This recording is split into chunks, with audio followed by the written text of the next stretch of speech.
California, so I'm actually closer to South Carolina than I am downtown Atlanta, which is pretty crazy. I did not get the transplant here at Emory. I had to go out of state in order to find a lung. My story is a little bit unique in that Emory and the great guys here um, deemed my surgery too high of a risk. And so I had to truck it from center to center to figure out if one would take me with my high risk. And I finally found a program out there in Houston. They took care of me, and 10 years later, I'm still here and above ground, doing pretty well. So I can't complain. So a couple things I wanted to note. One is, and I'm so thankful I met Wanda this morning, the Lung Transplant Mentor Program, and I'm not sure how many people I think we have two, on. like maybe four actually. We have three people. Who is on line? Well, in any case, for those here and for those online, I highly recommend joining our mentor program, especially as lung recipients. We do need lung mentors. The lung transplant program is ramping up. I checked earlier this week, and we've got 12 individuals on the waiting list, waiting for transplants. So, and we're getting more that are just starting to get evaluated. So we definitely need mentors and mentor participation to talk to these candidates and evaluees that are coming up the road behind us to kind of help them on their journey. I don't know about the two of you and those virtually, but when I was being evaluated for transplant, I didn't know a thing about anything. Not me, neither. So it's helpful to be able to speak with someone that has gone through that process, or even seeing someone in person that has had a lung transplant, because it's a very arduous process. It can be scary. So just seeing someone, which I was fortunate to see someone that had a transplant when I was going through it, really brightened my outlook and really improved my positivity toward how successful my lung transplant could be. So a couple things. So mentor program, if you haven't signed up yet or interested in signing, please go to the GTF website. I told Wanda I would hook her up directly, but go to the GTF website, look for the mentor project, and you'll be able to fill out a form with your contact information, and we will contact you promptly and talk with you about how to be a mentor. So there's going to be no script, obviously, because Dr. Chan is not here today. So I am going to talk about two things. One is something I've been talking to a lot of the recipients about, and some of the candidates as well. Transplant immunosuppressive medication. So I've been on immunosuppressive medication for about a decade now. I was on some type of immunosuppressive medication even before transplant. It's not cheap, and not all of us are benefit from great insurance or even good insurance. Some are on Medicare, which covers a lot. Some are on Advantage programs. Some are on Part D programs, and oftentimes there's significant co-pays attached to those immunosuppressive medications. So I am sharing the word with everyone. It is the biggest game changer that is not widely known right now. I was just talking to the Walgreens representative out there who was taking down some of the information, because she said that the transplant pharmacologist, she said that that's something she could actually share with her patients as well, or at least spread the word. But it is a program called Cost Plus. And they are an accredited pharmacy supply out of California that will provide immunosuppressive medications at reasonable prices. And it's a huge benefit to those that are struggling with budget. So they just began their program in January, and they can supply the tacrolimus or tacrolimus, however you like to pronounce it, the mycophenolate and the flotil or Cellset, Bactrim double strength, or now they don't carry each and every transplant medication. I know they also cover Valsite, but it is easier in a lot of respects and definitely reasonable. The process for me, now I get most of my medications through my insurance company, but there is one in particular, it's not a transplant medication, it is the Nexium. Some of you that may take Nexium for reflux, acid reflux, know that it is not covered by most insurance companies anymore. It is cheaper for me to purchase Nexium from this Cost Plus than it is to walk into a Kroger or a CVS and purchase it. Same direct supplier, same manufacturer that actually makes the actual medication. I found that I saved personally $175 per year on this medication. So, and I also priced out the tacrolimus or generic program. And I personally take 3 milligrams twice a day, and priced out for the entire year, that amount would have been $420 out of pocket. That's a significant price savings. And again, they're very new, but for those of you that may have struggles right now with medications, that's an alternative that you are able to look at and see if it works for you. All that's needed is a doctor's prescription and sent directly to the company. There's no red tape. I put in my prescription request on a Tuesday, and it was in my mailbox on a Friday. So making that information available to you. The second one is, and this is going to be kind of more of a discussion piece, something I'm actively involved in and very interested in, is long-term outcomes for transplant or lung transplant recipients. Now, when we were going through the evaluation process, we were given the stark information and the numbers about what a long-term outcome might look like, all right? And scared the bejesus out of me, just as I'm sure it has for a lot of people, especially the new mentees that I've spoken with. So I wanted to talk about the long-term outcomes that were shared with you versus quality of life. Okay, how do you balance the two? Is it, for some, it may not be worth it when you hear about long-term outcomes versus, okay, well, how will I live? What will my quality of life be like after transplant? That's part of the hesitancy that I hear from a lot of the mentees that I talk to. So if you don't mind, I'm going to involve everyone here in that sort of discussion. So if you don't mind, Wanda, I'm going to start with you. As far as quality of life, what would you expect to enjoy? What are the normal activities you would expect to enjoy post-transplant, knowing or give with the best way of saying it is after you were given the information on what that outlook might look like? I would say everything. When I pre-transplant, and forgive me because I'm emotional today, very.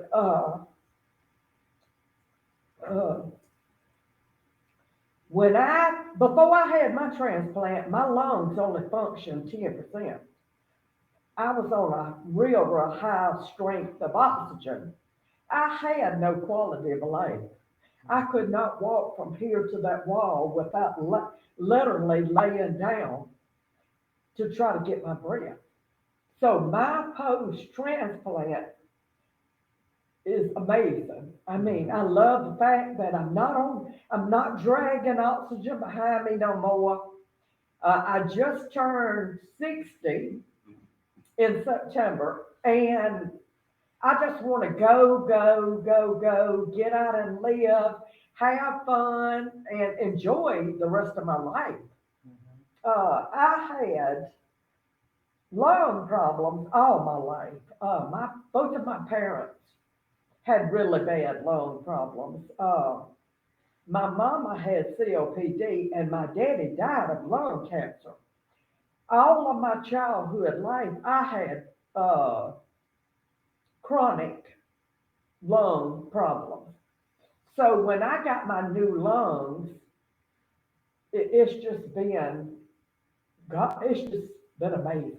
Like night and day. Huh? Night and day. It's just been night and day. And that's fantastic. And that's part of the message that I share and that we share with mentees as well, because it is one of the real concerns that they talk about. I've been asked too many times to count, why is it even worth it for me to get a transplant if I'm not going to have a great quality of life? So hearing stories like yours and mine are part of that shared experience we can share with them. In my mind, I try to share with them, well, that's not even really a decision factor when you realize the benefit versus. Well, you really don't know what your body is so tricky.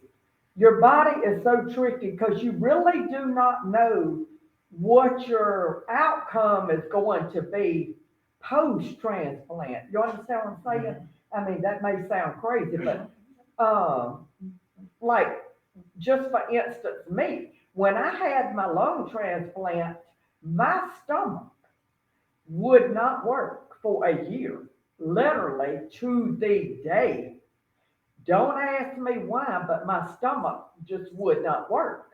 I literally was supposed to be on a feeding tube, which I did, but I was stubborn and would eat, even if it come up. That was my hardest thing. I was so mad after my transplant because they wouldn't let me eat. I mean, I loved to eat. and I couldn't. My stomach wouldn't work. It just didn't work.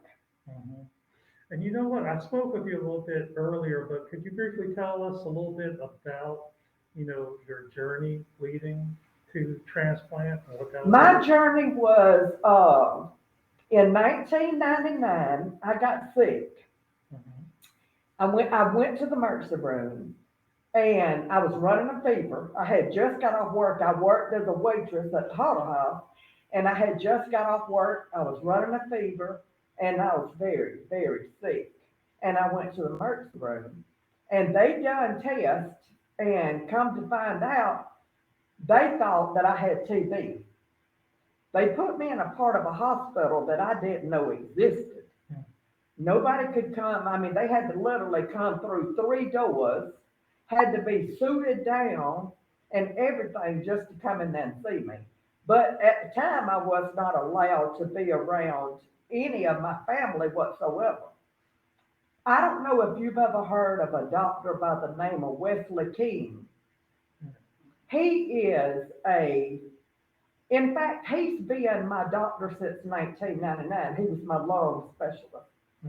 He literally was my daddy's doctor. My daddy died of lung cancer, but he was my daddy's doctor. Well, my regular MD, I had a condition called MAC, microavian bacterial infection, which is basically the same thing as bird flu. I had that for 4 years before my lung specialist found it. It damaged my lungs so bad from scar tissue and stuff like that. That was a lot of my problem that the reason I had to have my transplant. And I'm a talker, honey. I'm sorry, but I love to talk. But That's okay. So it was 4 years before they even discovered that When Damage they your lungs. discovered it, Dr. King sent me here to Atlanta to the infectious control doctors. Well, I had to take 2,800 milligrams of antibiotics a day for 2 solid years. 2 years to the day, and it cleared up. But the damage had already been done.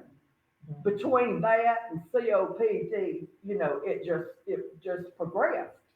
Well, during my pre-transplant workup, Mac come back. It literally, I was coughing real bad and was coughed up blood.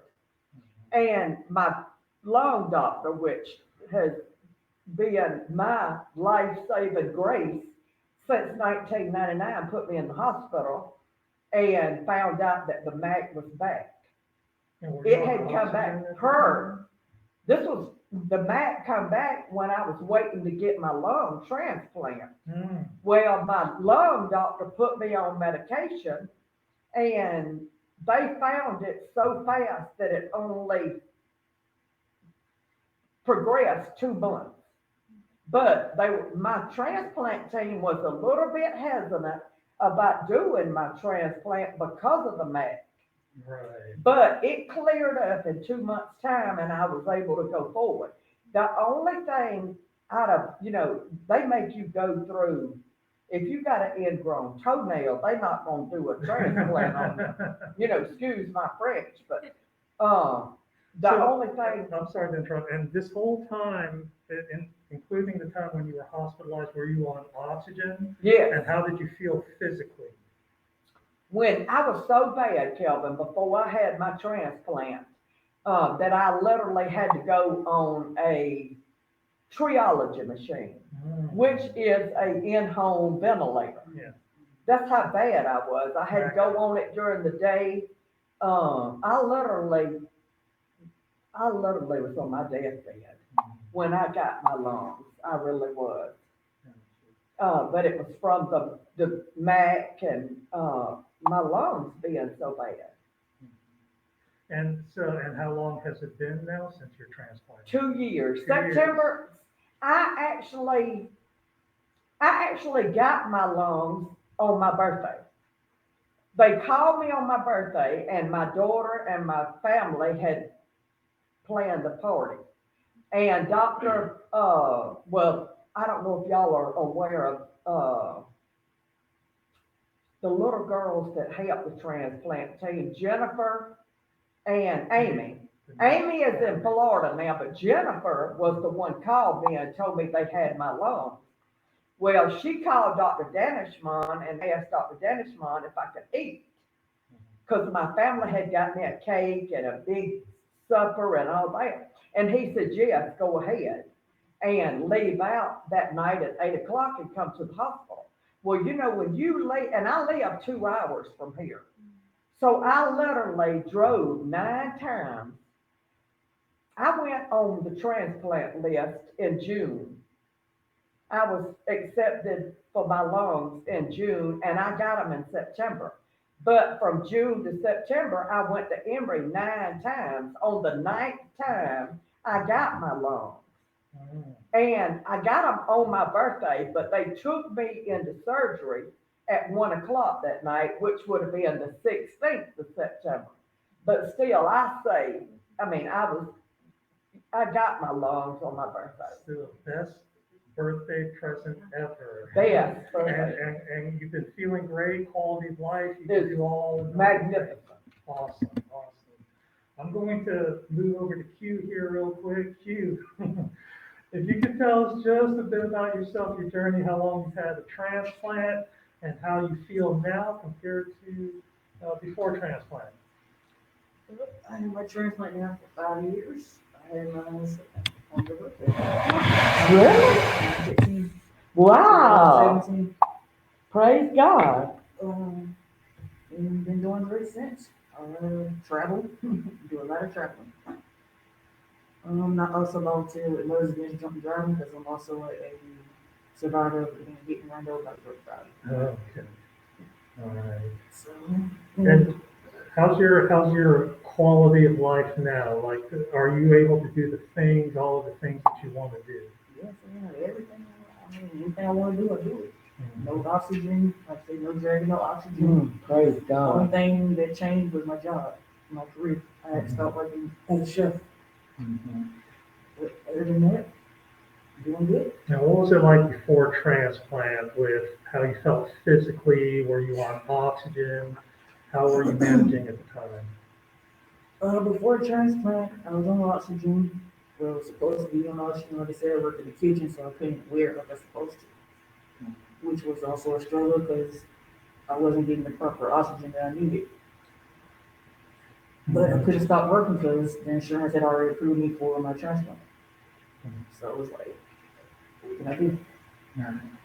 And finally, when it did get bad enough, I had to go ahead and just stop working. And right before my doctor finally got ready to fill my disability out, that's when they went on and put me on a list for transplant, and I was on the list for 14 days. Wow. Transplant. Wow. That is fantastic, fantastic story. So for all of us in the room, and I can't assume that I can guess for those on virtually, transplant wasn't really an option. It was either do it or else. And we've all seen the benefits of it. We all feel great. Myself, I was on some pretty high oxygen before transplant. I was actually, between diagnosis and my transplant was about a 5-year period.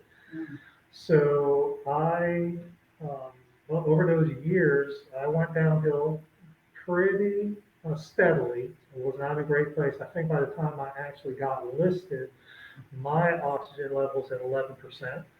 And I had trouble just getting around the house. I ran my oxygen line everywhere. Me too. Me too. I had my radius to where I couldn't go. But after transplant, absolutely feel great. A lot of you guys, or some of you guys know that I run. I love doing 10Ks, even up to half marathon. I'm trying to do a full marathon next year. So physically, I'm great. I've been able to do a lot of traveling, like Hugh does, which is fantastic. Physically, I really have no limitations. However, which is what I want to address, because for transplant recipients and even the professionals, this is one of the hot topics of today, which is the immunosuppression that we take. We know that they prevent our organs from getting rejected, but we also know that they don't always have the best effects. And some of the presentations by our transplant pulmonologists,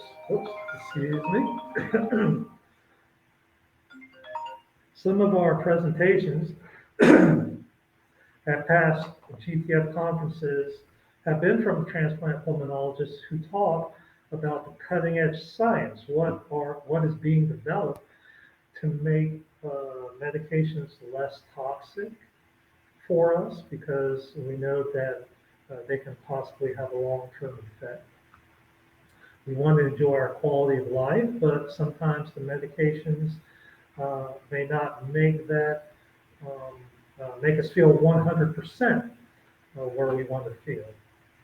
So, bearing that in mind, which is great to hear, I feel like I have a great quality of life. You guys feel like you have a great quality of life.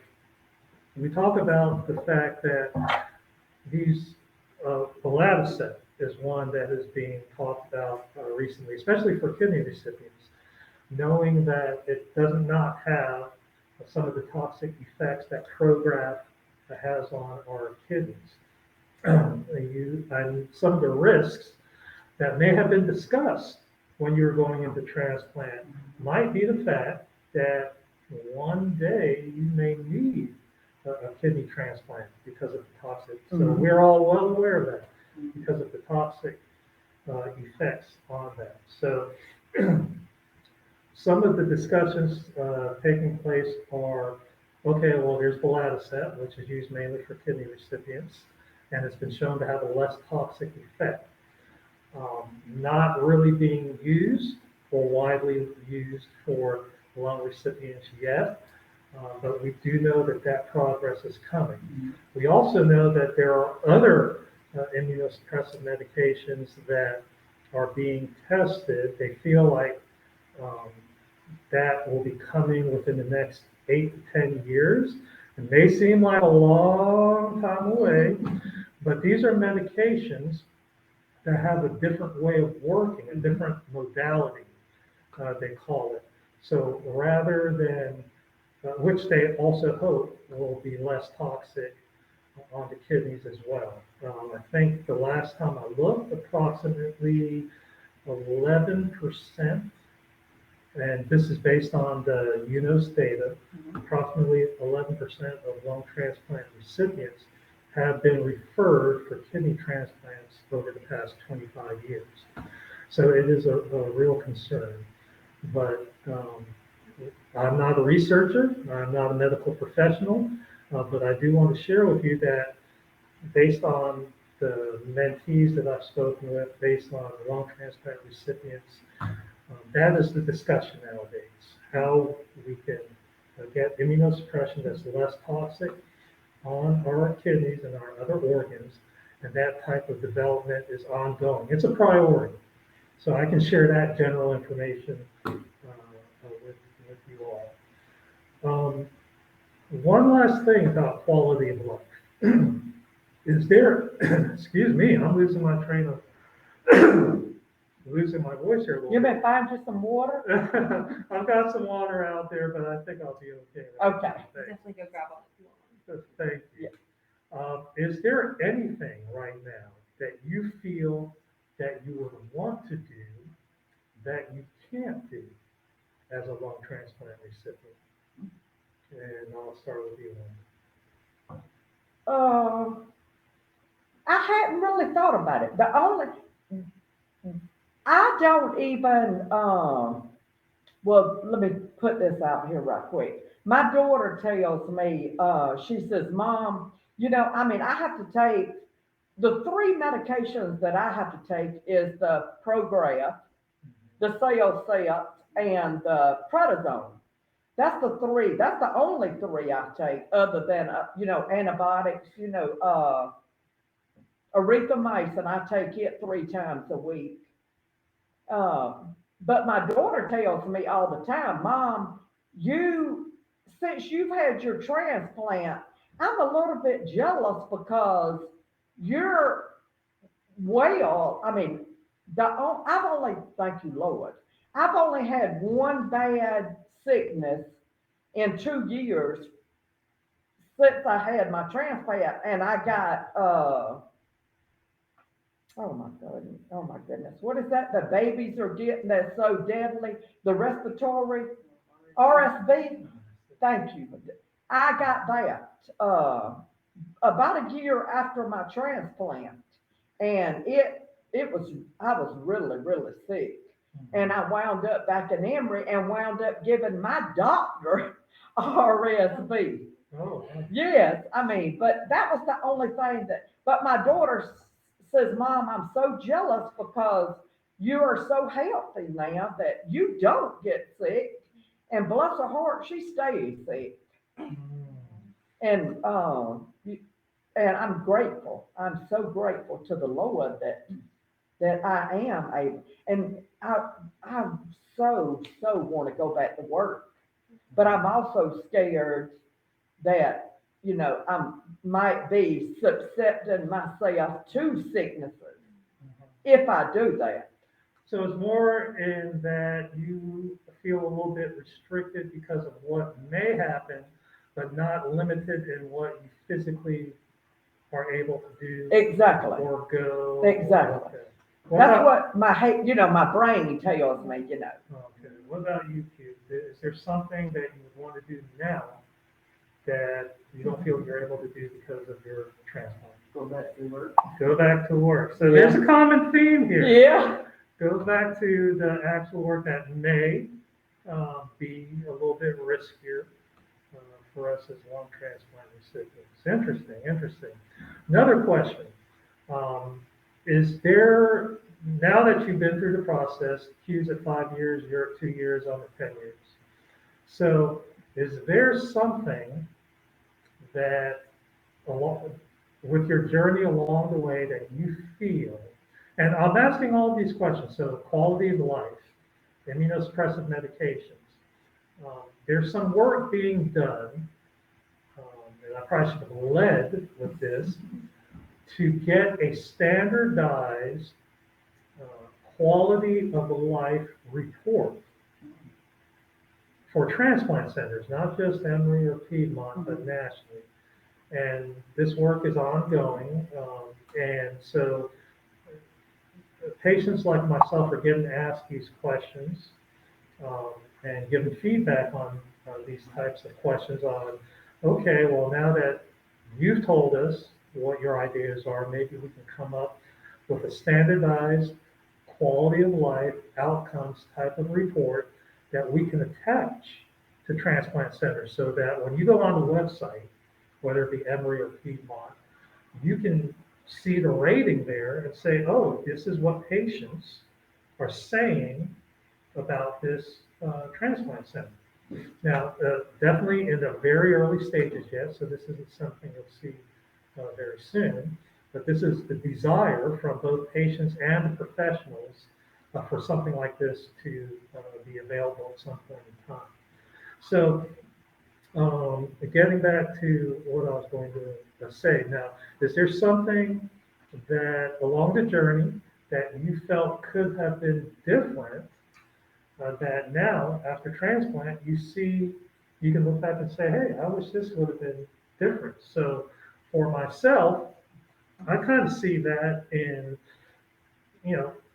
I had a very, my two main things, I had a very unique journey in that I was not accepted into the Emory program.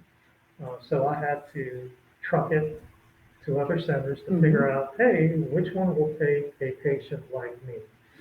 And I think that process could have been a little bit easier if I would have been able to look at different websites and look for that information to see if there were characteristics that fit my profile that would have made it a little bit easier. That would have made that journey a little bit easier than hitting it one by one by one.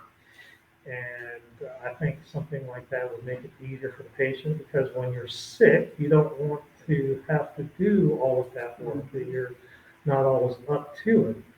Another thing that I guess I wish I would have known was that how much I would need supplementary care, so to speak, after transplant. Exactly. So, not just from my transplant pulmonologist, and I'm definitely grateful for my transplant, but I didn't realize I would need a separate team. I would need a dermatologist that I would need to see frequently. I didn't know that I would need to see a GI doctor periodically. I didn't know I would need to see an ophthalmologist or an optometrist regularly. These are requirements that you have to maintain after you have your transplant. Exactly. For someone that was as sick as I was, and maybe you as well, it would have been great to set that team up before, or at least identify who I was going to before my surgery, excuse me, rather than after my surgery. That way, because you're not at your best right after transplant, it would have made the process a little bit easier. It would have been a little bit less stressful after the fact. I would have known where I was going or what I was doing. I wouldn't have had to thought about it.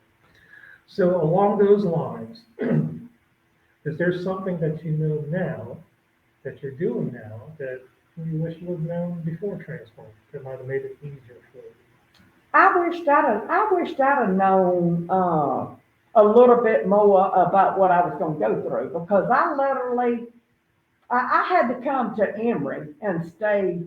In fact, me and my sister come with me. I had to come to Emory and stay 5 days and go through every test there was known to man, including dentist and I mean, I had to go through and I'm really, really grateful because out of every test, and you got to go through a ton of them. The only thing they found wrong with me was I had a mild case of osteoporosis, which I had to go on that Fosamax. Mhm. Other than that, my health is absolutely great. I wished I'd have known they the transplant is not real informative what you're gonna go through.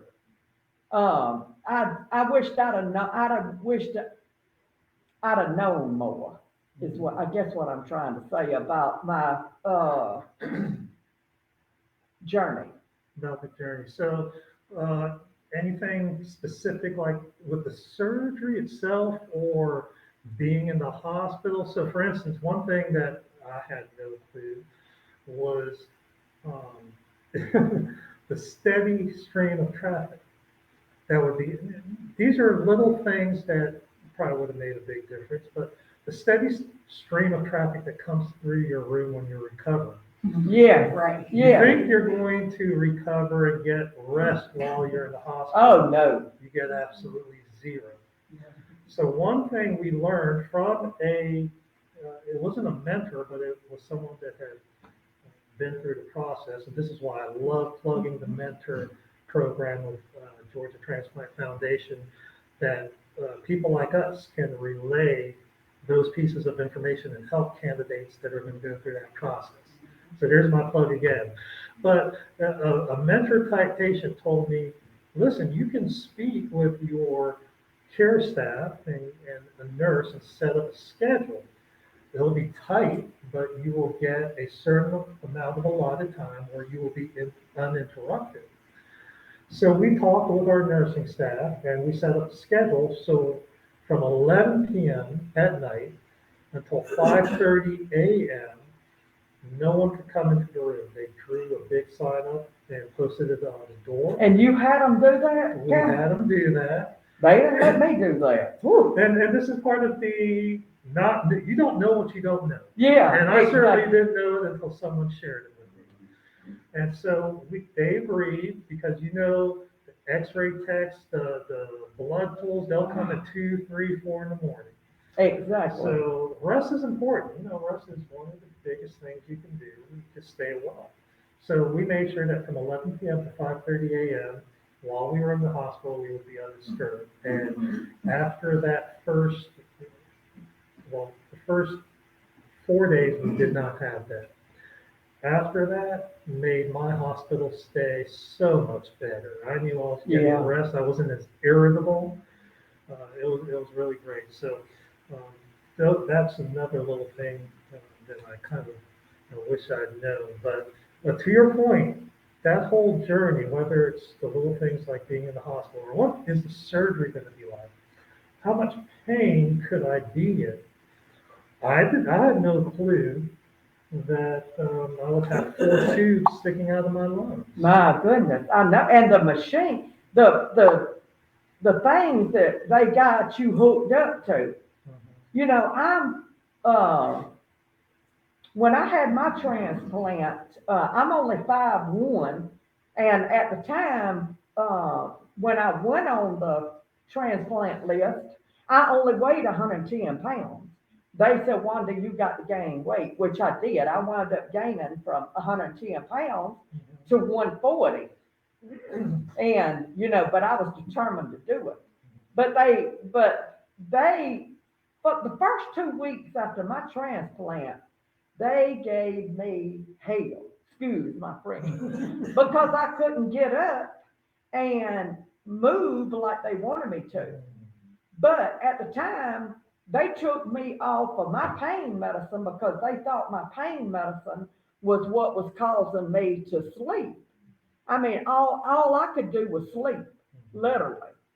24 hours a day. I could not wake up. But come to find out, it was my diaphragm that was quitting was the reason I couldn't wake up. And they were thinking it was the pain medicine. But I don't know if y'all had to do it but I had to walk around the floor of Emory Hospital 17 times in a day in order to leave the hospital and go to the Mason house. That's a lot of walking. That is a lot of walking. And I mean, I don't know if y'all know, but the machines that you got helping you to walk, that thing weighs as much as I did.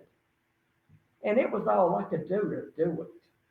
Isn't it amazing how I find that even those little pieces of information, because knowledge is everything, it helps to be prepared. It takes the fear out of it. Just knowing those little pieces, even you may not be able to have a measure of control over the situation, but at least you know it's coming. It's not going to shock you. One of the things I share with patients that haven't been transplanted yet is, if you can, we know you're on oxygen, we know you may be weak, but do your best to strengthen your legs. Exactly. I had to before go you to in. physical therapy. Yeah. I did. That was one of the requirements before transplant was go to physical therapy and get strong. And you don't realize how much you do need that. It's amazing how quickly your team has you up and trying to walk after surgery. That was Exactly. a huge shock. Me too. So that's something I share with every patient that I can. Are there any questions or comments there on the? There's not been any. We do need to wrap up pretty soon, so I think 10:30 is when the next talk is. So if Okay. anyone online has anything to share, please put it in the chat. Okay. One last thing, so I didn't hear, I wanted to ask you as well, if there was any of those, dang, I wish I would have known that, that came out of, the surgery or being in the hospital. Swimming, the swimming thing I did after transplant, so we wanted before. Oh, right, okay. The what, Miss Q? Swim, you can't swim in the public pool, basically. The only pool you can swim in is the on private pool.